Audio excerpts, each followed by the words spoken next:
guys. Jim? I love you, Sydney. I love you, Mom. I love everybody. Sensational performance by Kelly Pavlik. We'll talk more about it in a moment. Meanwhile, June 9 on HBO pay-per-view. 147-pound champ Miguel Cotto puts his title on the line in Madison Square Garden against former champ Zab Judah, who's sitting at ringside here tonight. June 16 on Boxing After Dark. Lovemore Indu risks his 140-pound belt against Paulie Malignaggi, whose only loss was to the aforementioned Miguel Cotto. June 23, World Championship Boxing brings you the much-anticipated matchup between British star Ricky Hatton and tough as nails Jose Luis Castillo. And July 7, World Championship Boxing takes you to Cologne, Germany, where Vladimir Klitschko defends his heavyweight championship against the last man to beat him, Layman Brewster, who knocked Vladimir out back in 2004. We are back live in Music City, Memphis, Tennessee, where a good-sized crowd, getting a little bit more well-represented, although it looked disappointing at first, awaits a middleweight title fight between two of the sport's bigger names, Jermain Taylor and Cory Spinks. Each fighter has big-time support here in Memphis. Both of their home states or home bases are in nearby states to Tennessee. Taylor from Little Rock, Arkansas, Spinks from St. Louis, Missouri. We mentioned that a couple of days ago at a news conference, Edison Miranda seemed preoccupied with the notion of fighting not his opponent, Kelly Pavlik, but rather middleweight champion Jermain Taylor. And certainly it appeared Miranda got under Jermain Taylor's skin. Who can these guys say that they have fought? This man won, I don't know how many championships in the whole hell of his belt for how long? And I beat him twice. Ricky Wright, supposed to have the best defense in the world. I broke through that. Wasn't nothing. These guys want to fight, come with it. Come with it. I'll fight anything. Anything. You want to fight me? Okay. You money in the bank for me. You want to fight? Okay, money in the bank. Whatever it takes. Whoever want to fight. Tough week for Miranda, Larry Merchant. First, Taylor thrashed him that way at the news conference, and then Miranda thrashed him in the ring. And after the excitement of what they just saw, a lot of our fans on the telecast must be wondering, why aren't we watching Jermain Taylor fighting one of those two guys tonight? Punchers need not apply. Well, at least not for tonight. It was clear that after Taylor's ragged victory over another small opponent last time, Kasim Uma, that the protective instinct invaded the camp of Taylor. They were like bears with their cubs. Taylor deserves a lot of credit for what he's achieved. He's achieved a lot. But somehow the stardust that was supposed to sprinkle over him hasn't happened yet. So they're being very careful for as long as they can. That's why he's fighting a smaller, light-hitting opponent in Spinks tonight. But we see what's coming. He's not going to be able to avoid the big puncher if he wins tonight. Some of the star power for tonight's fight is provided by the bloodlines of Cory Spinks, because Lennox Lewis, back in the 1980s, in the days before you and your Olympic final opponent Riddick Bowe rewrote the size parameters of the heavyweight division, Cory Spinks's father, Leon, and his uncle, Michael, both won heavyweight titles, beating bigger heavyweights by selectively choosing those moments when they would, or when he would fight with them rather than just trying to outbox them. So can Cory now beat the larger, stronger Jermain Taylor simply by trying to outbox him?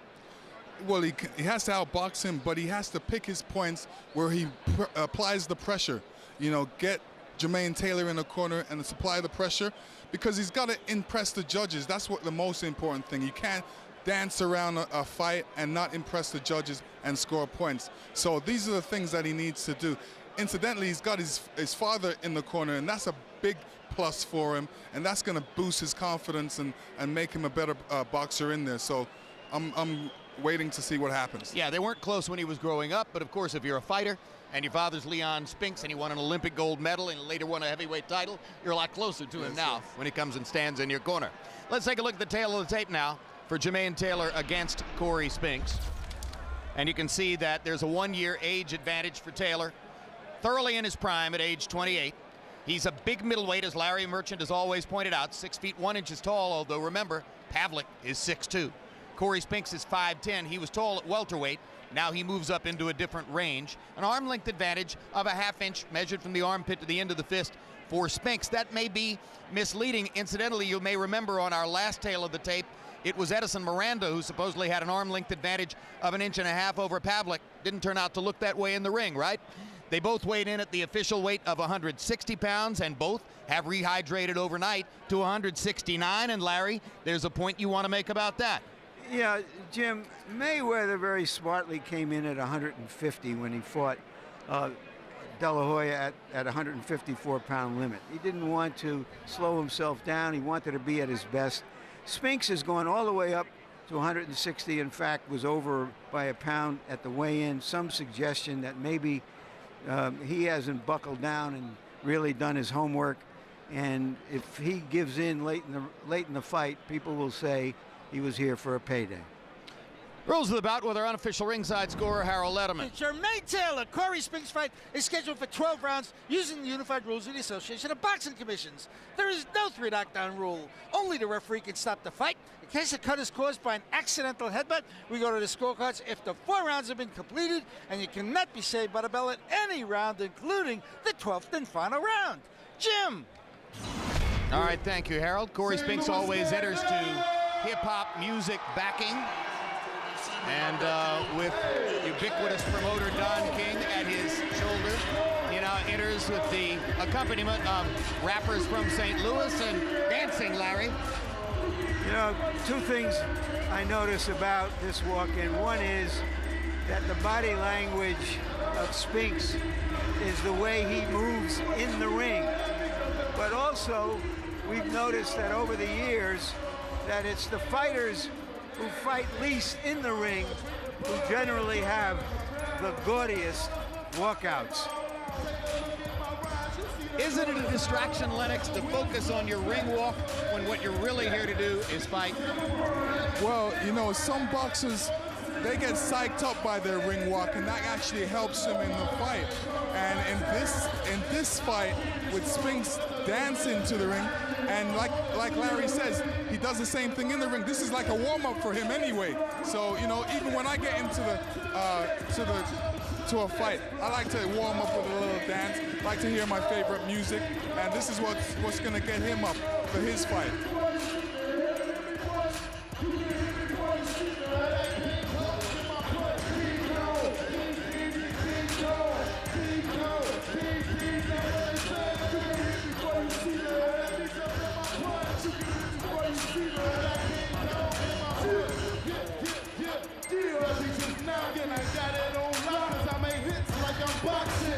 The original opponent for Jermain Taylor tonight was supposed to have been Sergio Mora from the television series The Contender. It was going to be a huge opportunity for Mora to earn a 7-figure payday, quite a rise from the journeyman status at which he began his contender tenure. But to the shock of almost everyone in the sport, Mora backed out and said, I'm not going to fight Taylor in Memphis, where he would have too big a local advantage.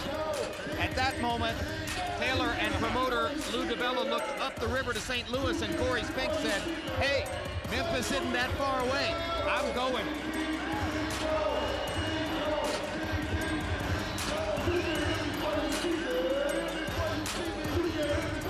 Added bonus for ticket buyers here, a mini rap concert. It's almost as if Spinks is using that walk-in to mesmerize himself, to put himself in the mood for his kind of fight. He gets into it. And now, the still unbeaten Jermain Taylor. And after 2 victories by extremely narrow margins over Bernard Hopkins and a disputed draw here in Memphis against Winky Wright, even though he claims it isn't a part of his mental makeup at all, in the eyes of much of the boxing world, Taylor is fighting to justify his past as well as his present. Well, he's seen as a champion who's still a work in progress, which is sort of unusual. Incidentally, his manager, Al Heyman, entered the Hall of Fame for gall this week when he tried to point out that Marvin Hagler also fought a lot of small guys as the middleweight champion. Yeah, those small guys were named Leonard, Hearns, and Duran. The reference there to a criticism of Taylor that in fighting Kasim Uma and now Cory Spinks, he is staying away from full-size middleweights. After what Pavlik did in the preceding fight, it will be awfully difficult in the eyes of the boxing public for the winner of this fight, whether it be Taylor or Spinks, to stay away from Kelly Pavlik. Let's go to ring announcer Michael Buffer for the official introductions. Ladies and gentlemen, from the FedEx Forum of Memphis, Tennessee, DeBella Entertainment in association with Don King Productions are proud to present the main event of the evening, 12 rounds of boxing for the middleweight championship of the world. Sanctioned by the Tennessee Boxing Commission, Commissioner Meredith Sullivan, WBC President Jose Suleiman, WBO President Francisco Barcarcel. At ringside, the 3 judges scoring this bout on the 10-point system: Dick Flaherty, Michael Pernick, and Gail Van Oy. And inside the ring, your referee in charge of the action, Michael Ortega.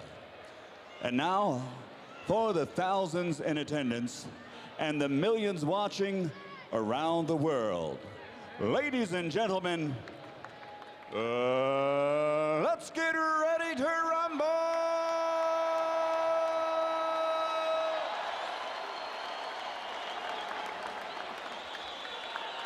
Introducing first, fighting out of the blue corner, wearing blue, official weight 160 pounds. His professional record, 39 bouts, 36 victories, including 11 knockouts, with 3 defeats.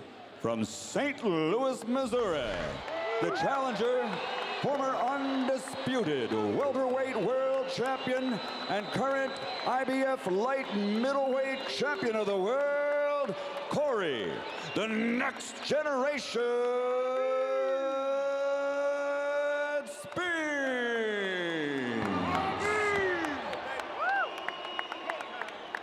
And across the ring, fighting out of the red corner, wearing maroon, also weighing in officially at 160 pounds. His professional record, 27 bouts, 26 victories, including 17 KOs with 1 draw. From Little Rock, Arkansas, presenting the undefeated middleweight champion of the world, Jermain Bad Intentions Taylor.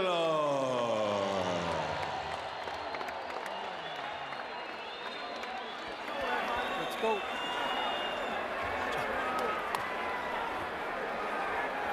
Get everybody out first.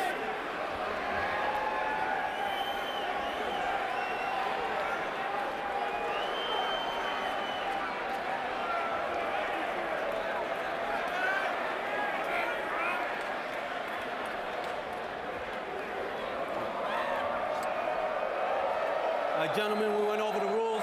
Want a good, clean fight. Protect yourself at all times. Obey my commands at all times. Good luck to both of you. Touch them up. Taylor said he made an easy fight against Uma look hard. Can he make a fight that can look hard, easy tonight? You're all set, Mike? You're all set? You're all set?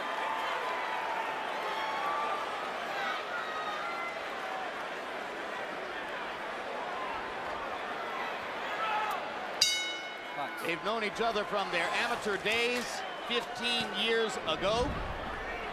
Cory Spinks' trainer, Kevin Cunningham, says, yeah, I remember Jermain from the amateurs. What I remember most is that he never did as well in those competitions as Cory did. They were 1 weight class apart at that time. Let's see if they're still a weight class apart tonight.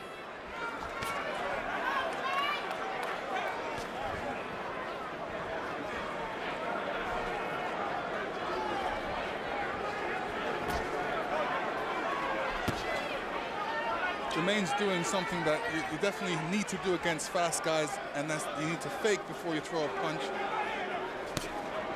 And he's faking his punches before he throws them, keeping Spinks jitty, you could say, thinking that something's coming, but nothing's coming. So how does the fake help to negate speed, Lennox? Because it offsets Cory's speed, because it messes Cory up on his counter punching, because that's what Cory's looking to do, counter punch right now. There's a lead left hand from Cory Spinks that lands in the grill of Jermain Taylor. And already you see the difference between fighting Cory Spinks and Taylor's last outing against his supposedly undersized opponent, Kassim Ouma. Against Ouma, a come-forward offensive fighter, Taylor's able to throw at will and threw close to 90 punches in the first round, most of them power shots. Here, it's very difficult to find punching opportunities. Cory Spinks is very fast-footed, quick puncher, and you know, if you don't seize the opportunity, he's not going to be there. He's going to be out of the way. Taylor lands a jab. A punch that his trainer, Emanuel Stewart, keeps promising he will use better than in the past. Against smaller opponents on his way toward the Hopkins fight, Taylor's jab seemed to be his best punch. In both Hopkins fights, it seemed some of the time to disappear, although in the second fight he was significantly better with it, and it probably provided the margin of victory. Against Winky Wright, he tried to wail away with power shots, and Wright clearly outboxed him, although getting hit more often and harder than in almost all of his previous fights.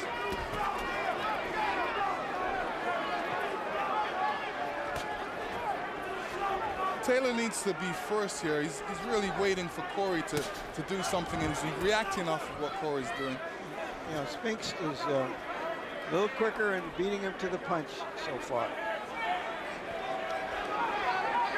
This is where he needs to be first, throw that jab.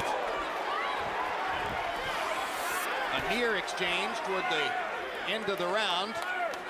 Taylor needs to look for real exchanges and couldn't find one in the first.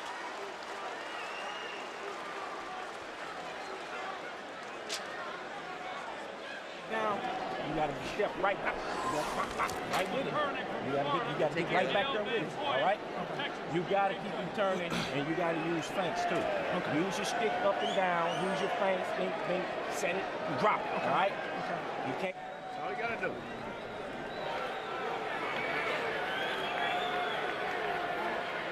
Just tighten up the distance and look more pressure on him instead of sitting back, going up and down, move it in a little bit more. Even if you're not punching, you will start making him panic a little bit more, okay?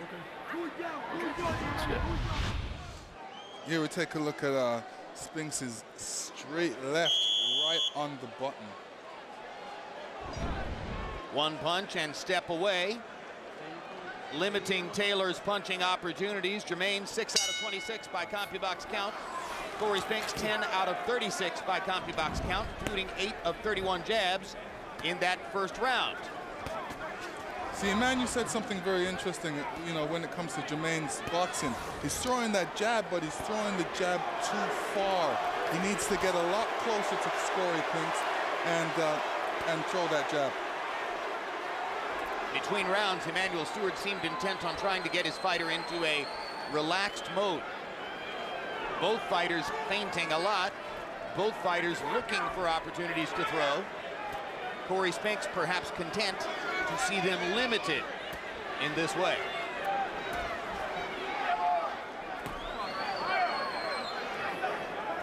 At this rate, it would take them about 24 rounds to land as many punches as were landed in 7 rounds of Miranda and Pavlik.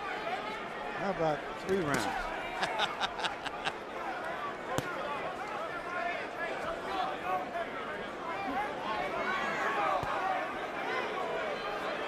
Jermain needs to step up with a little more pressure on Cory Spinks. No, he's letting Spinks fight from a comfort zone and not imposing anything on him. His size, his will, his strength. And incidentally, he should be using the jab because he's got longer arms. Yeah, but Spinks is very clever And I think he came out here thinking, if I stop Taylor's jab or can neutralize it, what is he going to hit me with? There you saw the counter-punching skill of Cory Spinks. Jermain Taylor extending his jab, putting himself in a slightly awkward position, and Spinks with a 1-2 before he stepped away. Spinks' hands look fast tonight, though only one punch at a time. Taylor is doing a lot of dancing with Cory Spinks and not much cutting off the ring or closing the distance, which is what he has needed to do, Lennox. Now, if I was a man, I would be telling Jermain to throw the jab at the chest and trying to drive through with the jab on the chest, because you're definitely going to catch him, but he needs to move forward. Sitting back waiting for a counter puncher which has fast hands is no good for Jermain right now.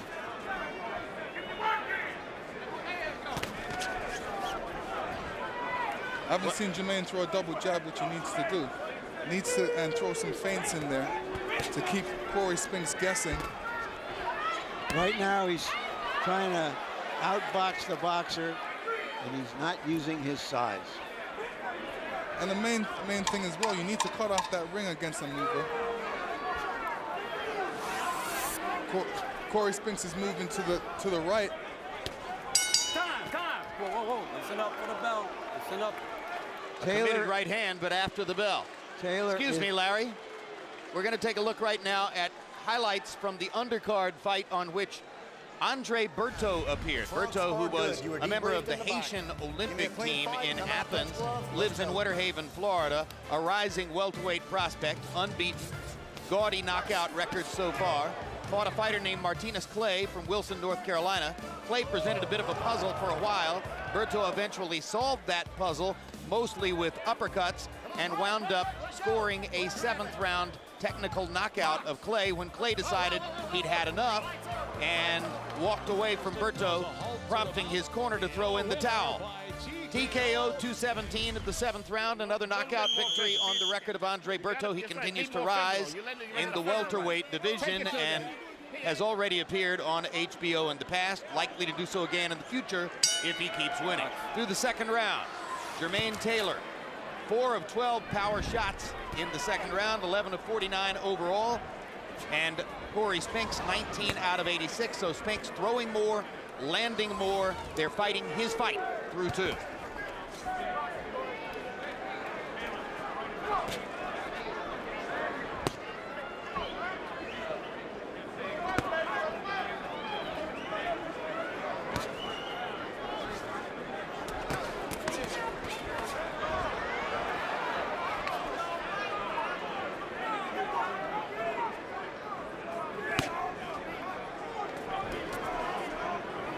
Taylor seems considerably tentative, Lennox, about just stepping forward and storming Spinks. Is that because of Spinks' counterpunching effectiveness? Not only that, Spinks has tremendous speed in his hands, and you know, Jermain doesn't want to take that chance right now. He needs to take chances, and he needs to depend on his jab, believe in his jab a little bit better, and cut off the ring. He's allowing Cory to have too much space in the ring. He should be trying to put him back on the ropes. Crowd is starting to boo. They don't like the inactivity in the fight. There's the best punch so far for Jermain Taylor, who swept a right hand and managed to land it under the chin of Cory Spinks. No, I think that the fight with Uma discombobulated Taylor. He feels he went out trying to get a knockout, looked bad, and so right now he just feels he wants to stay stable, but that may not be the best strategy against a boxer as quick. Now he lands a straight right hand that seems momentarily to rock Spinks. Step out. And I think the right hand lead is a better idea than the jab. It seems to me that he's just not confident he's going to land jabs against Spinks. I think he ought to step forward against that southpaw style Lennox and fire right hand leads. Well, if he's going to throw a right hand lead, he's got to sweep it up with a hook. I definitely don't believe in the one punch, especially when you're leading off with a right hand. You've got to end off with a left hook or a left jab to get you out of distance. Might also help to find some body shots in there. Body shots helped him to win both Hopkins fights. He hasn't even looked at Spinks' ribcage so far. But he's doing better here. Spinks is doing very well in neutralizing the jab, so that Taylor is going with his right hand.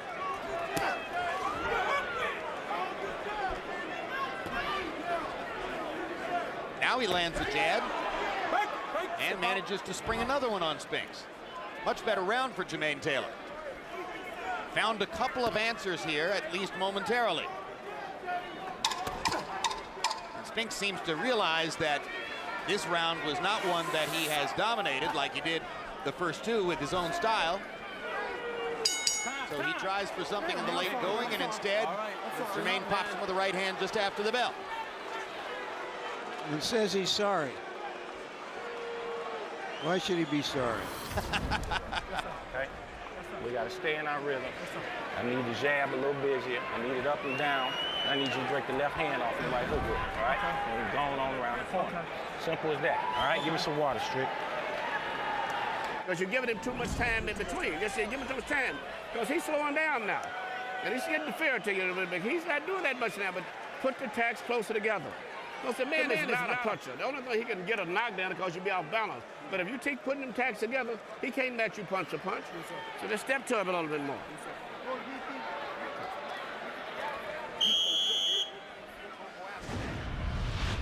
Is Jermain throwing a right hand and landing a right hand? Probably the best punch of the fight for him. Best thing he can do against a southpaw, at least it would appear that way so far. CompuBox numbers in the third round finally began to tilt in Taylor's direction as he landed 8 out of 14 power shots. The right hand lead, tremendously instrumental in setting that up. Spinks 4 out of 14. Harold, how do you have it through 3? Okay, Jim, 2 rounds to 1, 29-28, Cory Spinks. I thought Cory definitely won the first 2 rounds with that right jab.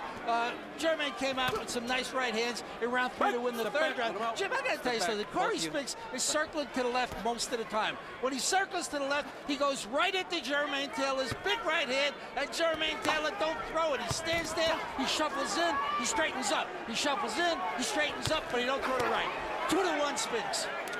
Cory's circling in exactly the opposite direction of what you said, Harold. Now he goes back into the direction you were talking about.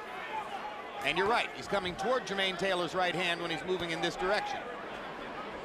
With his hands held high.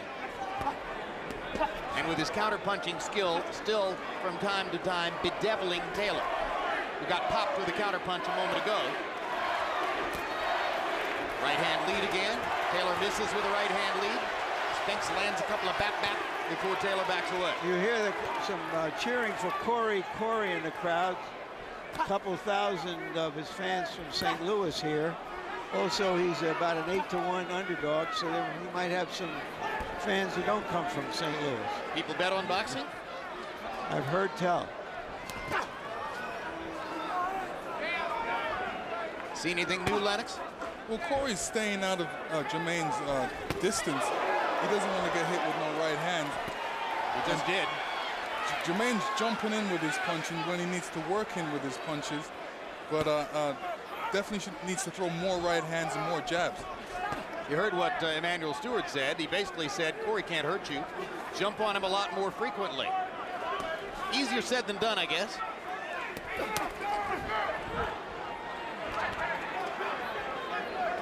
Nobody really wants to get hit, even by a guy who can't hurt you. You know, sometimes fighters fight the wrong fights against the wrong fighters.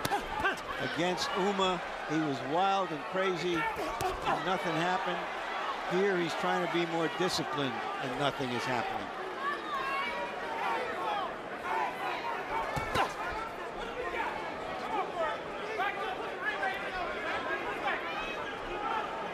Well, and I talked about how he fights to overcome the doubts which are left by his past. You know, the way he looks here in the first 4 rounds is tremendous fodder for those people among ringside experts, and there are quite a number who will still claim he didn't really beat Hopkins twice.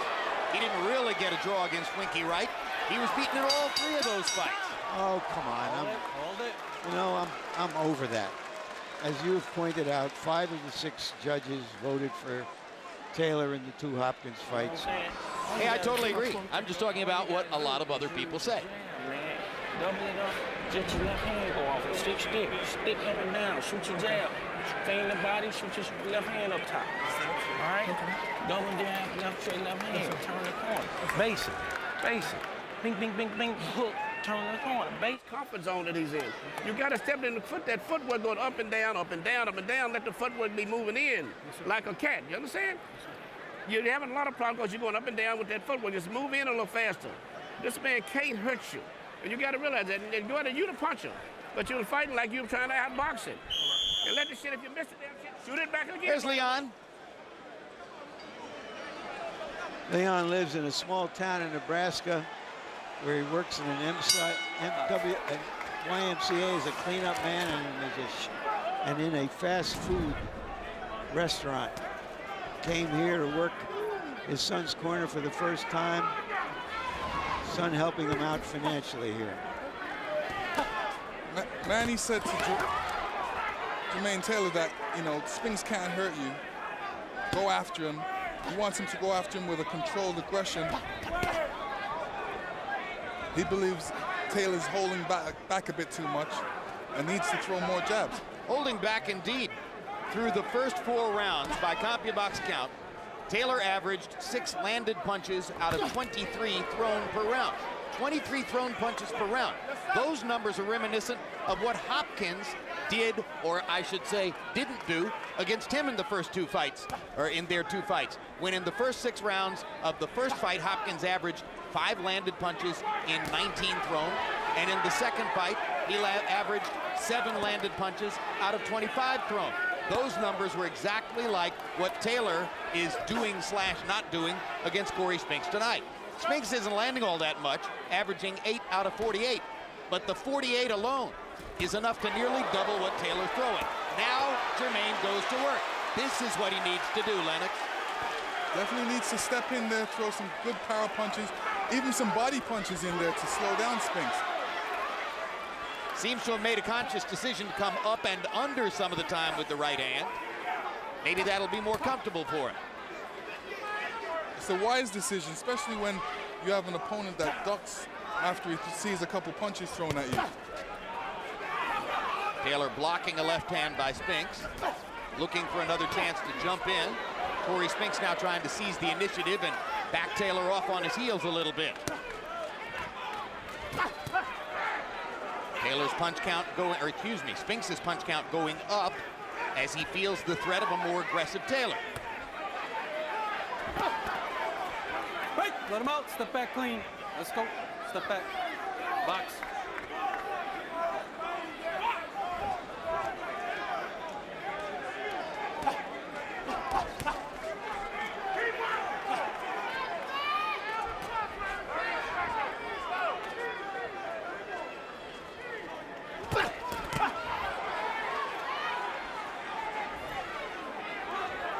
Taylor finally got in a left hook to the body, and now a straight right hand upstairs.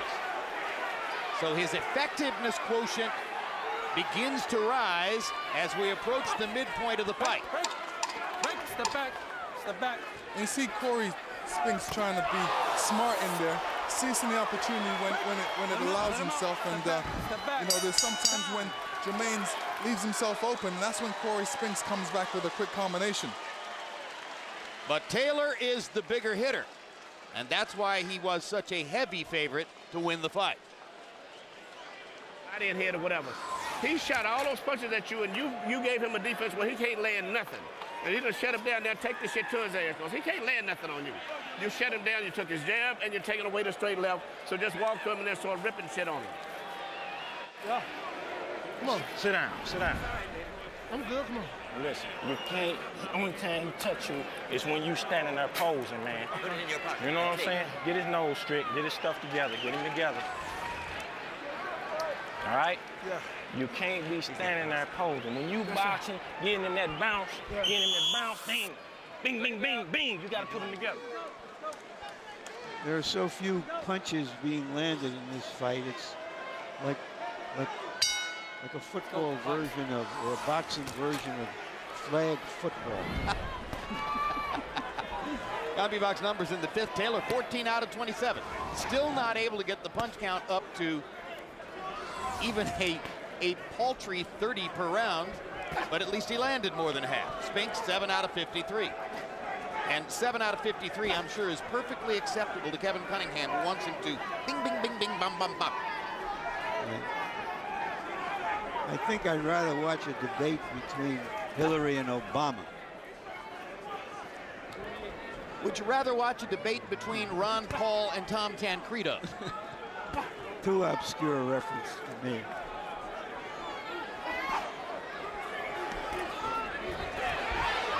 See, one thing people don't realize, Cory Spinks will make you look bad. That's why Jermain's trying to, you know, taking his time on his offense, because he doesn't want to look bad in there. You know, he wears on the front of his trunks, Cory Spinks, the Spinks jinx, which was the hard right hand by Taylor, best punch of the fight. Which was the right hand by his uncle Michael, called the Spinks jinx. Think that bothers his father at all? Probably not.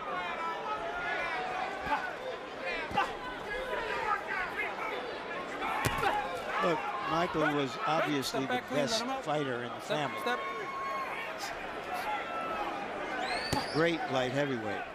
Not the one to score a victory over Muhammad Ali, but his 2 wins over Larry Holmes were historic in the sense that he stopped Holmes at 48-0 and blunted Larry's effort to match Rocky Marciano's heavyweight record, 49 wins in a row. And of course, that set you up, Larry, to do one of the more memorable post-fight interviews in the history of the sport. Yes. They can kiss me where the sun don't shine. Famous Larry Holmes quote.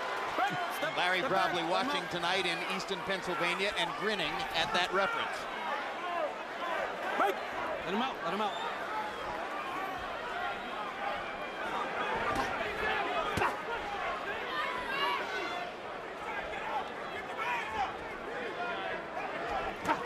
Bing, bing. Fans want to see bang, bang.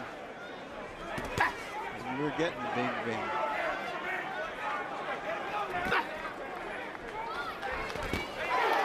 Uppercut by Taylor, another good hard shot. Every one of Taylor's shots that he throws is a knockout punch. He's throwing punches with disdain. Right, let him out. Step back, step back, step back. Time. Fight is evening up, getting closer as we reach the midway point. When you look here, when you throw that left hand, you got to get down up on it, man. You can't throw it and pull your head up in the air. Damn. And when you throw the left hand, break your left hook off, man. All right? And shoot the stuff straight down the pipe. Right down the pipe stuff, and get down and step over. All right? Running into him, gonna still draining him too. So just keep taking, because he's not the type of guy you miss a punch and he's gonna catch you with something. He's not doing that. But the jab uppercut working right off the bat. I know, but just step, you ain't punching enough.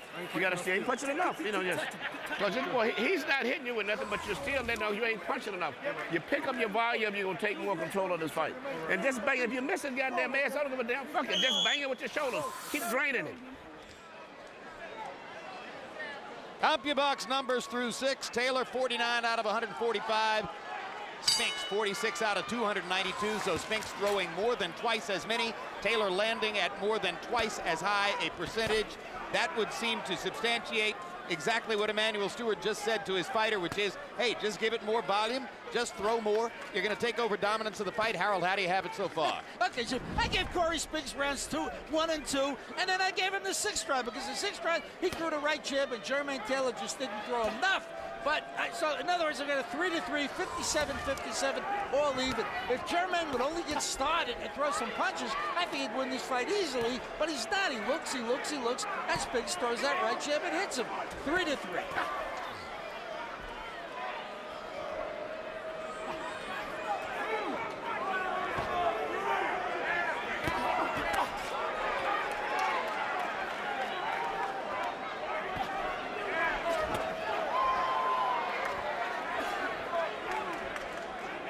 That's Jermain looking for that jab uppercut. Now he needs to come back with a hook after that. Now that he's in position, once he throws that uppercut, Spinks has bent his head. Then you got to throw some other punches after that. And this is where you have to be first. This is where he has to be first. Right now he's waiting for Spinks. You don't wait for Spinks. He needs to throw that jab.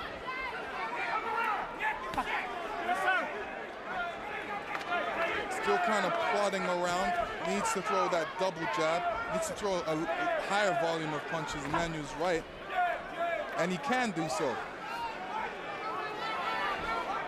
You may not like hard right hand. With the right hand there.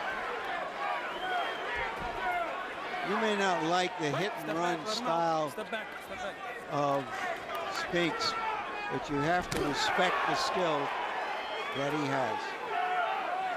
Oh, I think Taylor's shown plenty of respect for Spinks' skill.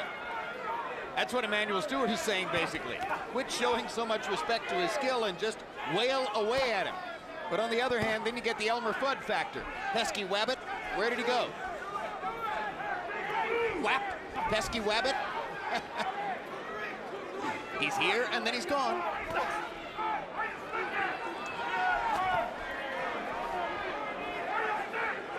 Cory Spinks' right eye is beginning to swell.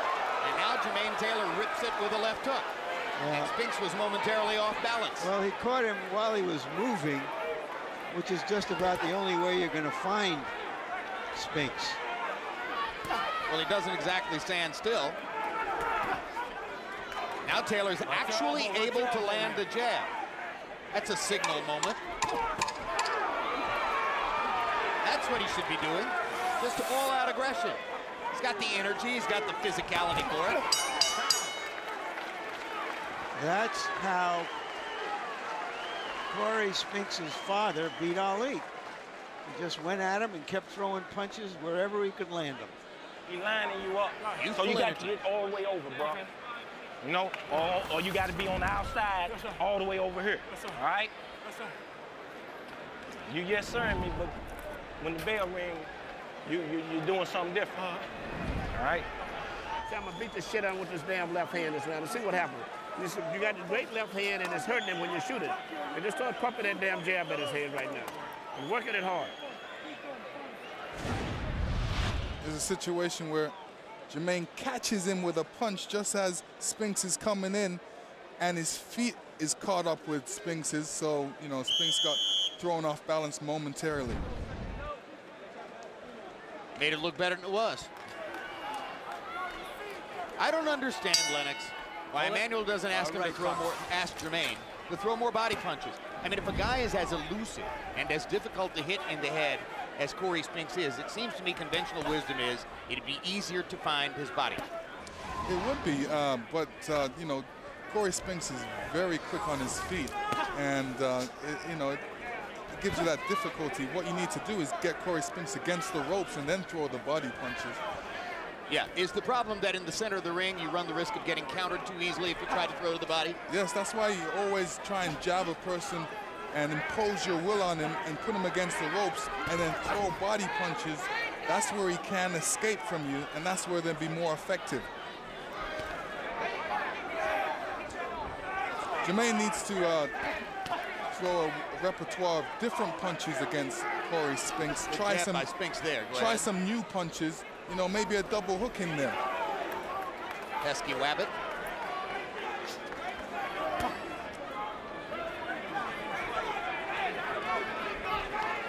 Jermain knows Cory Spinks is difficult to hit. He doesn't like wasting his punches. He's setting up for the right punches, and like any punch he's going to throw is going to be a good solid punch by Jermain. So that's a good explanation. He doesn't want to waste punches. But you know, what we've seen is frequently judges have more difficulty discerning whether a punch lands than they do whether a punch is thrown. So it might be to Jermain's advantage to simply turn up the volume whether he's going to land or not. You get credit for that. He keeps going along with a punch output of 25, 30, 35 punches around. He's fighting Cory Spinks' fight, and the crowd boos. Taylor is trying to make the fight happen. Cory Spinks is trying to make the fight not happen. How much will that count in the scoring? Taylor got in a right hand at close range there. Yeah, Cory's distance in this fight is great for him, but not great for Jermain. Jermain needs to step a little closer to Cory so he can catch him with some punches. Right now, when Jermain is throwing that jab, he's throwing a long jab. And when he's throwing that right hand, he's throwing a long right hand. He needs to shorten it up and get closer to Cory to make it more effective. Yeah, case in point, while you were talking, Jermain Taylor landed a long right hand that traveled from Little Rock to St. Louis, but somehow managed to find a wayward target.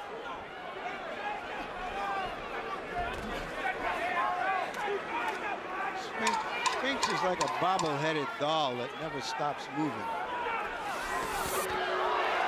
Stop moving enough there to catch a solid 1-2 from Jermain Taylor. One of the better combinations in the fight.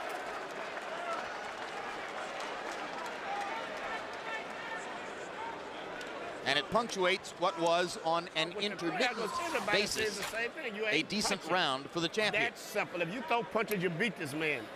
You're not punching enough. And when you land a punch, you're going to take almost 20 seconds before you punch again. You got to step it up. Bang, get right back to him right away. This guy can't hurt you. He ain't even a puncher. And you go doing this up and down shit, you ain't got to be doing that. Just moving into him, cutting him off, banging, bang. He needs you to be a steel target, because he looking to just land a right hand, all right? Keep sliding around him and touching him, slide around him. You get in position, slide around him. And here's Taylor landing a long jab and ending it off with a right hook, a glancing right hook. Sweeping it around the outside. Most of his good right hands have landed in a sweeping horizontal fashion, and now Taylor begins to inch ahead on Harold Lederman's scorecard.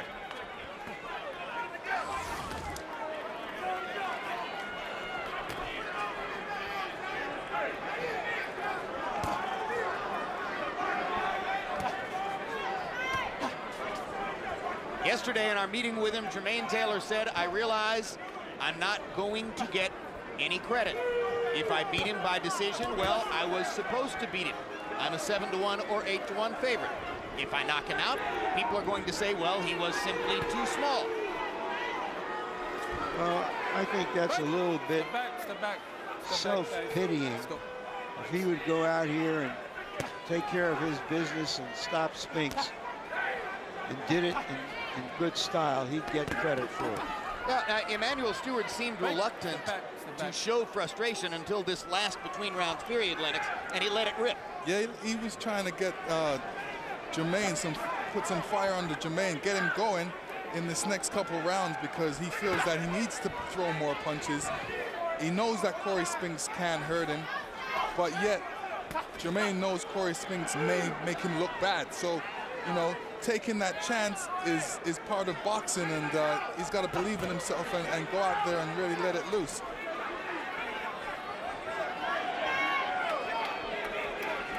Cory Spinks is like a human knuckleball, you know, dancing all around. Hard for a big hitter to hit. See, for me, if I was boxing Cory Spinks, I would play. I'll be moving like that and showing him some of my sweet moves as well. And the crowd would boo you too. They would like my dancing. Don't worry about that. Right, let him out. Step out. Step back.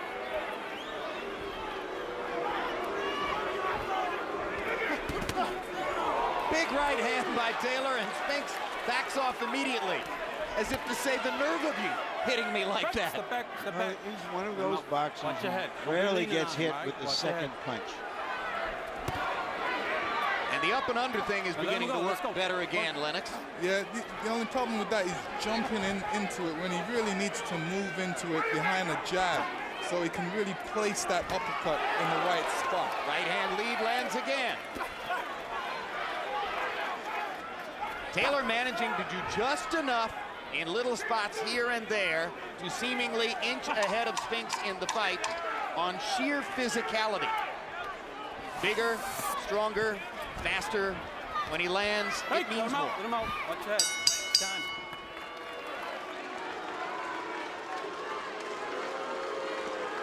Crowd is restive in Memphis. Worry about looking proper, just do it. I know he's going to be hard. If I told you, that's why I wish we had a fought Miranda instead of this. The fight's exactly what I was expecting. But you got to get out and let punches go. To make money, you would have to let punches go. And that's the first time you shot the single was right here. Because every time you throw that 1-2, you see, because you join it. Get single close, shoot the single shot right off the bat. Because he's not... Him step back and start over. If you're not doing nothing, you want to touch him or feint him and then step over. Okay. So he ain't attacking you. Stay relaxed. All right? And when you attack him, move. Okay. If you ain't going to attack, touch him, step over. He going to restart. I'm not sure about the psychological effect of the great trainer telling the champion fighter, this is why I wish you were fighting Miranda instead of him.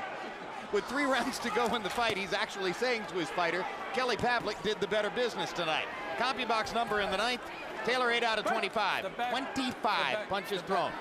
Again, the kinds of numbers that Hopkins produced against Taylor. Spinks, 7 out of 47. Harold, how do you have it through 9? 6 rounds to 3, 87-84, Jermain Taylor. Jim, I got to tell you something. He throws 3-4 punches around, but the 3-4 punches around Jermain Taylor throws are at least more effective than what Cory's doing, looking at that right jab. So Jermain's winning the fight, but I got to tell you, the fans ain't loving him for this kind of fight. Emmanuel complete all night, but Jermain Taylor ain't opening up, period, end the story. If he move his hands, he'd win easy. He's still winning because he's the bigger puncher. 6'3", Taylor. You know, it's after the storm of the first fight. This is a calm. So naturally, there's dissatisfaction. Well, promoter Lou DiBella insisted to us yesterday that he made an $850,000 offer to Kelly Pavlik. Bob Arum says that isn't exactly the case. DiBella goes on to say Winky Wright turned down $5 million for the fight because Wright wouldn't agree to a deal in which he didn't have 50-50 parity with Taylor. And as DiBella says, my man is the middleweight champion. Wright was wrong. Felix Sturm supposedly was offered $1 million and turned it down. Javier Castillejo was offered $1 million and turned it down. Arthur Abraham, still recovering from the broken jaw he suffered against Miranda, also supposedly turned that down. Virtually everybody in the division, according to Lou DiBella, was offered this fight other than Edison Miranda. And that, of course, is the reason why Emmanuel Stewart just said, I wish you had fought Miranda. Well, I love Lou DiBella, but like any promoter, he's a spin artist. They don't want to fight a puncher. That's why he's fighting Cory Spinks. Yep, they're going to have to fight a puncher next. If he wins this fight, Kelly Pavlik now looms very large in the public mind. And if Jermain Taylor were now to leave the middleweight division and go up to fight Joe Calzaghe at 168, as good a business move as it might be, Lennox, it isn't going to look like manly stuff, right? No, because everybody wants him to fight Pavlik. I think the fact that they've just seen Pavlik beat a great puncher like Miranda, now they want to see a great fight between Jermain and Pavlik. They want to see man-sized stuff. Jermain Taylor is a big, rambunctious, physical middleweight. That's his calling card. The public is going to want to see him against big, rambunctious, physical Kelly Pavlik.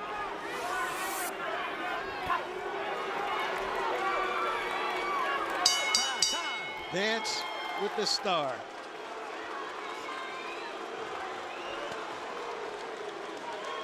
Boom.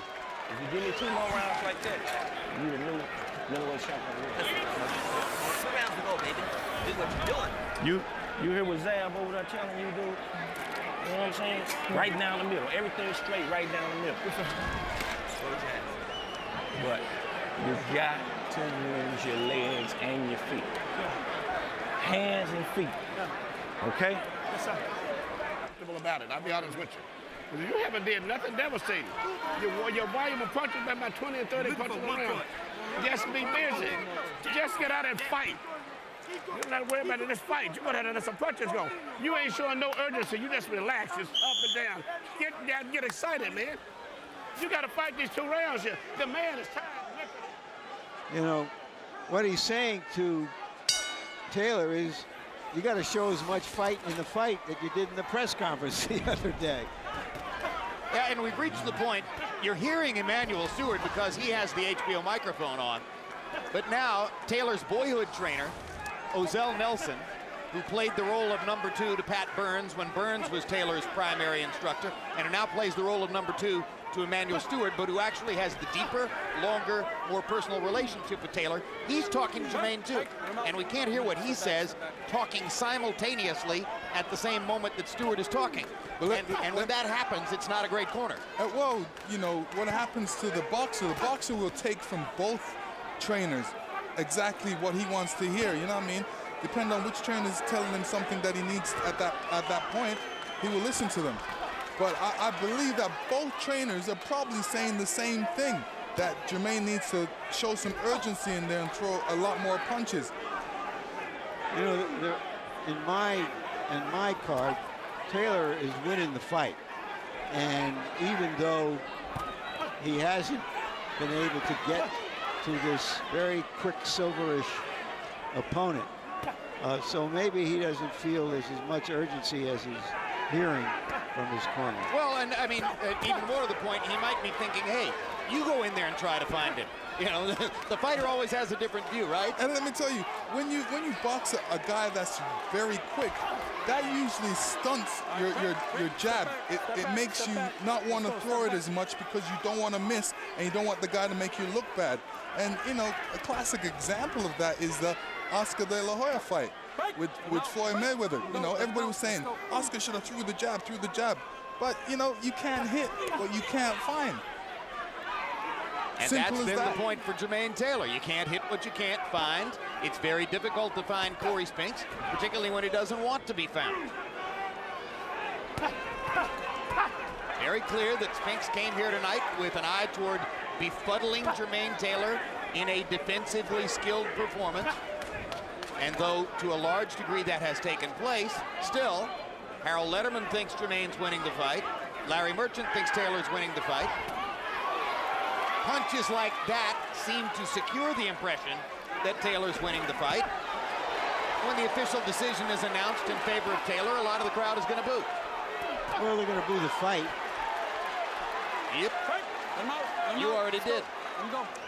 Me? I love these sparring sessions for which people pay hundreds of dollars.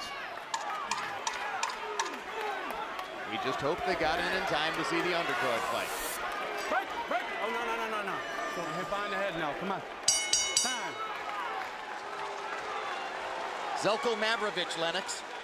Hard to find, difficult opponent, hard conditions, very hot, and he trained for like 2 years for me. So, you know, he sacrificed a lot.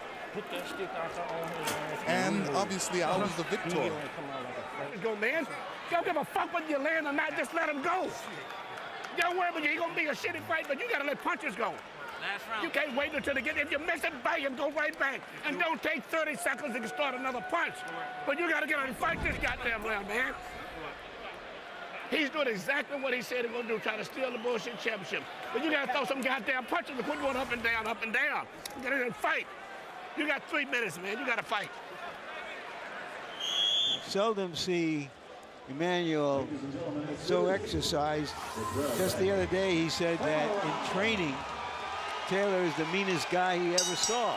He wants to see that mean right now. Well, here's the coincidence. The last time I saw Emmanuel that exercised, it was in about the 5th or 6th round of Lennox Lewis versus Mike Tyson, right here in Memphis, when he was screaming at Lennox to go knock the MF out. Let me tell you, I still remember that. And like I said, he's trying to get some fire under Jermain right now.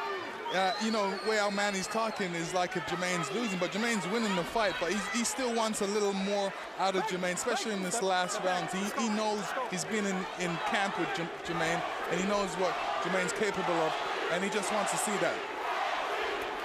And a lot of the crowd is chanting, Cory, Cory, Cory.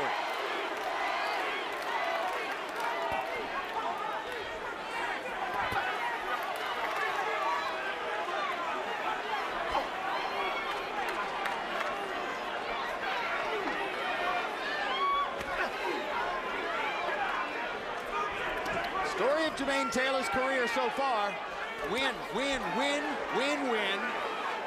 One draw with Winky Wright, middleweight champion of the world, and in the eyes of many, the promise remains unfulfilled. go. Let's go. Well, I think that people now have lowered their expectations some, so they can't measure Taylor against some phantom idea of who he should be. Get off. Let's go. Break. Let him out. Let's go. Step back. Some people thought that Jermain Taylor would knock Cory Spinks out because he's bigger and stronger. That would have taken, it turns out, a masterful job of cutting off the ring. All right, Lennox, what can you tell about a Taylor-Pavlik fight off of this? Anything? I think the Taylor-Pavlik fight is going to be a lot better because Pavlik is coming to fight. Plus, he's boxed Taylor before, and he believes that he can beat Taylor. So that's the main thing about that fight. He boxed him in the amateurs, you're saying? Yes. Somebody's mouthpiece came out. Even in the amateurs, he said that he thought he won the fight. So, you know, it doesn't really count until he boxes in the pro. Let's go. Cory Spinks gets another mouthpiece. Over there. Get over there. Jermain Taylor succeeded in causing Cory Spinks' mouthpiece to dislodge. There's a psychological victory of sorts. Jermain firing a right hand and missing. Now puts an elbow into the mouth of Cory Spinks. A little meanness by Jermain. I don't think it was a bad idea. Too late to get penalized. And you can see Jermain wants to turn it up, but you know Cory Spinks is being very elusive in there. You know, once upon a time, the great Benny Leonard used to be proud of the fact that he could go through a whole fight without getting his hair mussed up. I think we're past that time. I don't want to see fighters who fight like they don't want to get their hair mussed up. Now, you're the one who said at the beginning of the evening, victory should go to the man who consistently tries to make the fight. Which is certainly the case here with Taylor. Yes. In my mind, he won the fight. I agree. And Spinks is running around celebrating as though he's just won the World Series. Remember I said earlier that a fight that he thinks is a good one for him, which he thinks about this fight, is not necessarily a good one for us, and we'll see if it's a good one for the officials. Dreadful. Let's take a look at the three officials who will have to render a decision in this dreadful affair.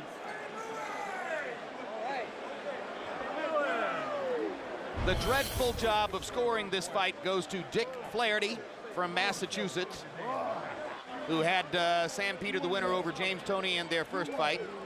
Flaherty has had a couple of unusual moments. Michael Pernick, Tarver over Jones in their third fight. Well, that was easy enough. Only one fighter was really fighting to win that night. Gail Van Hoy out of Texas also had Sam Peter over James Toney in their, had Toney winning. Oh, I think I misread the graphic. Not even sure what that said. Scored for Toney, 115-112. I was playing catch up there. Harold, how'd you score this one? Okay, Jim. 116-112. Jermain Taylor, 8 rounds to 4. Jim, the few punches he threw, he landed hard right hands, did more damage. Cory Spinks basically was moving, circling, flicking right jabs, but not doing a hell of a lot of damage. I went for the harder puncher, Jermain Taylor. I thought he landed enough hard shots to win the fight. 116-112. 116-112 for Taylor. Taylor the winner by 4 points, even though you gave Spinks the first 2 rounds in the fight, right? Correct, Jim. All right. CompuBox numbers in 12. Taylor 9 out of 33. Spinks 4 out of 25 punches thrown.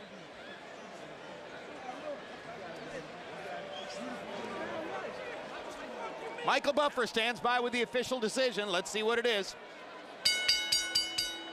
Ladies and gentlemen, we go to the judges' scorecards. Dick Flaherty scores the bout 111-107, Cory Spinks. Mike Pernick scores the bout 115-113 for Taylor. Gail Van Hoy scores the bout 117-111 to the winner by split decision. From Little Rock, Arkansas, still middleweight champion of the world, Jermain Bad Intentions Taylor. I'm wondering wondering if that wasn't really a unanimous decision, because 111 to 107 is not numerically possible in a 12-round fight. Most likely that was a 117-111 scorecard, perhaps in favor of Taylor. Maybe this was really a unanimous decision for Jermain Taylor, 17-11, 17-11, and 15-13. That would make mathematical sense. There's no possibility of a 111 to 107 scorecard. Sounds like me it was a mistake. I agree. So we'll figure that one out as we go along here. Now let's take a look at the dreadful punch stat numbers in this borderline unwatchable fight. Taylor landing 101 out of 319, 32%, doubling Spinks' land percentage. Spinks 85 out of 542. How it is that you dance around the ring celebrating victory after landing 85 out of 542 punches and running like a deer in the 12th round, I'm not really sure. Power punches, and we use the phrase advisedly. Taylor landing 51 of 128, Spinks 42 of 150. And as we ask them, and I'm sure we will, to clear up the scoring and figure out what 111-107 was, since it's not mathematically possible, let's go to Larry Merchant in the ring. All right, thank you very much, Jim. Congratulations, Jermain. Did you think that this fight was too difficult for you in the first half, that you could lose to this guy? He ran the whole time, and I couldn't get my punches right. I knew he was going to come in there and do it. I just had to be in condition, and I trained hard for this fight. I ran every day just to make sure in the gym. Well, he ran all night if you ran all day. Yes, sir. And did you think he could take the title from you with that kind of performance? Not at all. No, you can't take a championship running. You want to beat the champ, fight the champ. You can't run from the champ. Come on, he know that. He been around boxing for too long. But didn't you know that that was going to happen when you took this fight? I did. Well, not really. Not really, I didn't. You know, I watched tapes of Cory. I seen him fight. You know, he's a fighter sometimes, but he ran the whole night. He can't take a championship by fighting, but by running like that. Did you watch the first fight tonight? I did watch the first fight tonight. What were your impressions? Overrated. I can't believe he talked to me like that, and I'm expecting an apology on the... You mean from Miranda? From Miranda. But what about Pavlik and his performance? Did it surprise you? You did a great job, man. All glory to you, man. You fought a hell of a fight. All respect to you. I give you mad respect. Do you want to fight him next? Hey, I will fight anybody. Anybody. I know anybody. I'm talking about him, Kelly Pavlik. Is that the guy you want next? You've always said you want to fight the best out there. This is a guy who made a huge impression on the country tonight. It's the biggest fight that can be made in the middleweight division in years.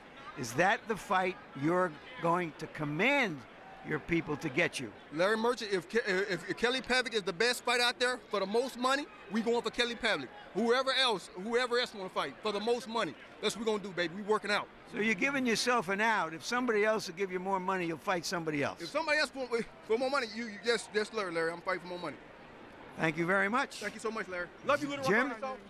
All right, the momentary information not yet confirmed on the scoring controversy is that Richard Flaherty's actual scorecard was 117-111 Spinks. On the basis of that, I would say he should never judge a major championship fight again. That's a complete travesty. Lennox, off of what you saw, does Jermain Taylor have the technique and the punching power to hang in against a guy who looked as good as Kelly Pavlik did in the first fight tonight? Yes, he does. He's definitely got the punching power, and you know he needs to go back to the gym. Different fighters come at you. You have to do different things against, and for a runner, it's difficult for him to get any punches.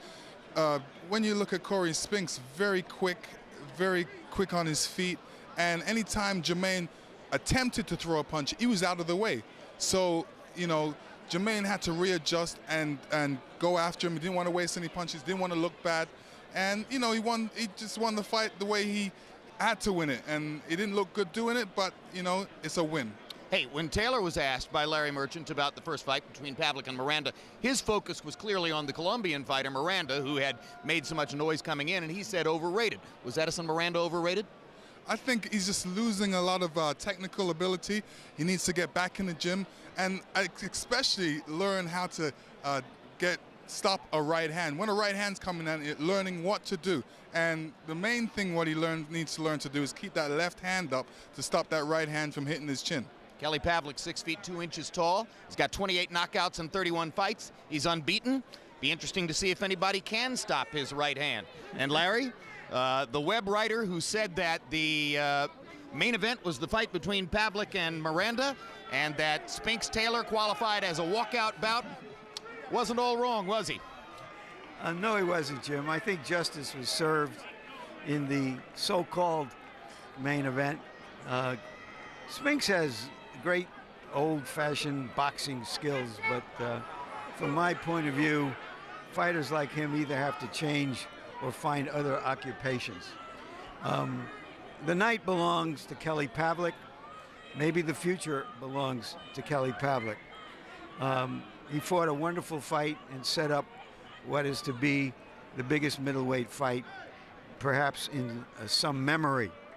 I'm reminded that in Youngstown, Ohio once, where Kelly Pavlik comes from, there was a fight between two non-winning fights that was billed as being for the worst fighter in the world, with a trophy to come with it, and the loser guaranteed to have to go into retirement.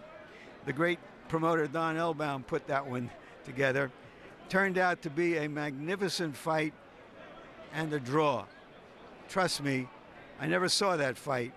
It was a better fight than the main event tonight. Hey, I know you're probably finished in your own mind at this moment, but you might not have heard what I said when you were coming back down out of the ring, which is that the apparent clear-up of the scoring controversy, still not official, but my information here at ringside is that Richard Flaherty's real scorecard was 117-111 for Cory Spinks. And I said, on that basis, he should never judge a major championship fight again. You said at the beginning of the evening that the sport needs to do more to favor aggression and to favor the guy who makes the fight. You agree with me? Absolutely. If that fight had been fought in a 16-foot ring with smaller gloves, we know that the outcome would have even been more decisive for the man trying to make the fight. And that's what boxing needs today. Absolutely right. Thanks very much, gentlemen. Thanks to all of you for being with us on this World Championship Boxing doubleheader from Memphis. We'll look forward to having you with us. Live pay-per-view from Madison Square Garden, the evening of June 9 for Zab Judah against Miguel Cotto. Cotto, once again, a guy who will make the fight. June 2, don't miss Countdown to Cotto Judah, a documentary-style look into the lives of welterweight champ Miguel Cotto and challenger Zab Judah as they prepare for their 147-pound title fight. 1 week later, June 9, HBO pay-per-view brings you Cotto versus Judah as they square off in New York's Madison Square Garden with Cotto's title belt on the line. Next on HBO, it's The Sopranos on the East Coast and the premiere of V for Vendetta on the West Coast. And now for our entire HBO crew, I'm Jim Lampley saying so long from Memphis, Tennessee.